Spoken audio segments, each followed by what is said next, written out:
Topic है जो recurrent topic है, उसके अराउंड बहुत कुछ आता रहता है, वो है टॉपिक ऑफ एजुकेशन। ओके, तो टॉपिक ऑफ एजुकेशन हमेशा एक कंटेंट जो है वो सेम रहता है।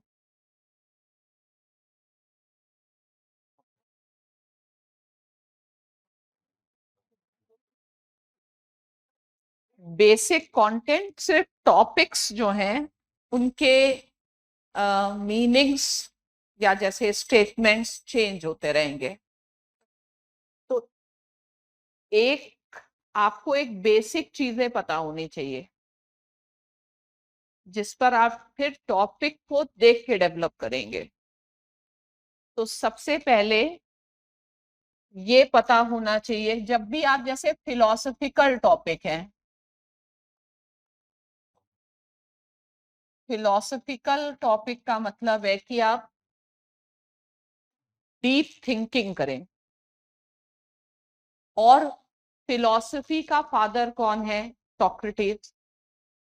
और सोक्रेटिस फिलॉसफी को कहता है ट्रू नॉलेज। तो जब वो कहते हैं किसी चीज की आपको ट्रू नॉलेज है, उसका मतलब क्या होता है? ट्रू नॉलेज का मतलब हो गया कॉन्सेप्ट। ठीक है, कॉन्सेप्ट का मतलब होता है डेफिनेशन। डेफिनेशन का मतलब होता है एसेंस, यानी उसके बियॉन्ड कोई चीज नहीं है। तो फिलॉसफिकल ऐसे होने का मतलब ये है कि आप किसी भी चीज को उसको डिफाइन कर सके। पहले ये चाहे करेज पे आए तो आप डिफाइन करें। अब डिफाइन करने के लिए कोई हार्ड फास्ट तरीका नहीं है कि किसी की डेफिनेशन से ही आप डिफाइन करें, क्योंकि ऐसे एक पर्सनल राइटिंग होती है। और जब ह्यूमैनिटीज है, आज ह्यूमैनिटीज का जो अप्रोच होता है वो होता है इंटरप्रिटेशन। इंटरप्रिटेशन क्या होता है? From your point of view. ठीक है, आपके दृष्टि में, आपके पॉइंट ऑफ व्यू से आप कैसे एजुकेशन के बारे में सोचते हैं। यानी जो रीडर है वो अपने आप को आपके पर्सपेक्टिव से एडजस्ट करके वो चलेगा आगे।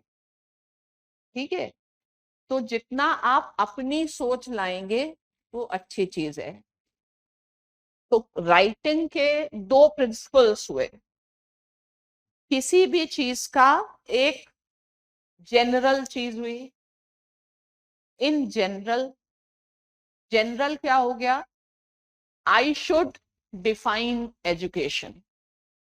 पर्टिकुलर क्या हो गया? Is I am defining. तो मेरी नजर में, मेरे पर्सपेक्टिव में एजुकेशन क्या है। तो ऐसे में आप थोड़ा रिलैक्स रह के खुद पे कॉन्फिडेंस लेके अपनी सोच लिखेंगे। जो हमने पिछले एक यूट्यूब लाइव पे वो वीडियो है उसको आप समझो। तो फिलॉसफिकल ऐसे में फिलॉसफी के जितने डायमेंशंस हैं उसको आप पकड़ लीजिए। फिलॉसफी का डायमेंशन इकोनॉमिक्स नहीं होता, फिलॉसफी का डायमेंशन ज्योग्राफी नहीं होता, फिलॉसफी का डायमेंशन फिलॉसफी ही होता है। ठीक है, जैसे एरिस्टोटल ने क्या कहा? Study of being as a being. लेकिन आप जैसे लोग ऐसे लिखते हैं, एजुकेशन का संबंध, वो जो एस्टल पेस्टल अप्रोच है, बजाय कि आप इसके ऊपर सोचें, आप इसका ज्योग्राफिकल डायमेंशन बता लें, इसका इकोनॉमिक डायमेंशन बता लें। वो क्यों बता लें? उसकी जरूरत ही नहीं है। तो सबसे पहले जो फिलॉसफिकल है उसके कोर कोर चीज को आप समझ लो। सबसे पहले कॉन्सेप्ट बताइए, ऑर्डर ये सब आप डिफाइन कर लीजिए, लेकिन एसेंस आपके ऐसे में कॉन्सेप्ट होना चाहिए और आप इस सिनेरियो में होने चाहिए कि आप उस चीज को डिफाइन कर पाए।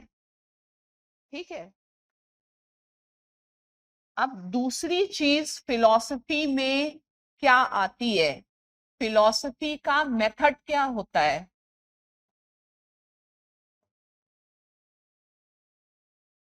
ठीक है, तो फिलॉसफी के बहुत सारे मेथड हैं, हम अलग अलग फिलोसफर्स में मेथड पढ़ते रहते हैं।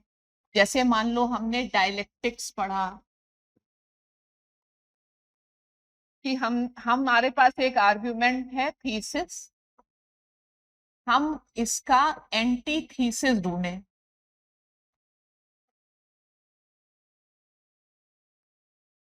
दुनिया में ऐसी कोई चीज तो हो ही नहीं सकती जिसका एक कम से कम एक अपोजिट चीज ना हो। तो भाई फिलोसफिकल ऐसे कोई क्यों पूछ रहा है, क्योंकि वो जानना चाह रहा है कि क्या आप आर्ग्यूमेंट्स बिल्टअप कर सकते हैं और क्या काउंटर आर्ग्यूमेंट्स कर सकते हैं।